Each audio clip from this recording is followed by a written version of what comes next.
ফ্যাসিবাদদের বিরুদ্ধে যেভাবে আমাদের সজাগ থাকতে হবে, ঠিক তেমনি স্বাধীনতা বিরোধীদের বিরুদ্ধেও আমাদের অবস্থান ঠিক থাকতে হবে। এবং গণতন্ত্রের সেই সুফল আমরা কিন্তু এখনো পাইনি।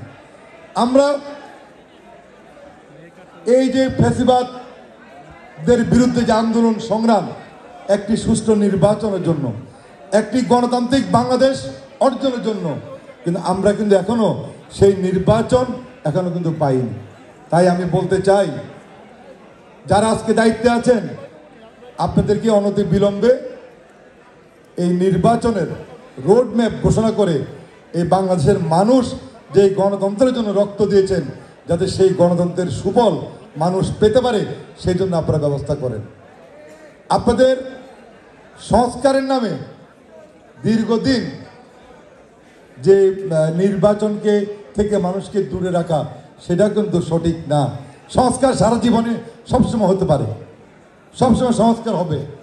আরেকটি কথা বলছি যে আজকে অনেকেই যারা কিছু কিছু লোক আজকে বিভিন্ন জায়গায় ঘুরে ঘুরে এই বিএনপির বিরুদ্ধে এখনো কিন্তু ষড়যন্ত্র করছেন, বিষাদগার করছেন। তারা বলতে চায় যে আওয়ামী লীগ বিএনপি নাকি এক। আমি বলতে চাই, ওরাই হচ্ছে এই দেশের শত্রু, এই দেশের স্বাধীনতার শত্রু। যারা এই দলের বিরুদ্ধে বদনাম করছে, তারা গণতন্ত্র চায় না, তারা ক্ষমতা চায়। আরে ভাই, নির্বাচনে আসেন, নির্বাচনের মাধ্যমে মানুষ যাকে ভোট দিবে তারাই একটি সুন্দর বাংলাদেশ প্রতিষ্ঠা করার জন্য কাজ করবে। তাই বলতে চাই, ফ্যাসিবাদদের বিরুদ্ধে যেভাবে আমাদের সজাগ থাকতে হবে, ঠিক তেমনি স্বাধীনতা বিরোধীদের বিরুদ্ধেও আমাদের অবস্থান ঠিক থাকতে হবে। বন্ধুরা, যারা দেশের স্বাধীনতা, সার্বভৌমত্ব, গণতন্ত্র ধ্বংসের ষড়যন্ত্রে লিপ্ত ছিল, আগামীতে যেন তারা লিপ্ত হবে না, এমন কোনো গ্যারান্টি আমরা দিতে পারি না।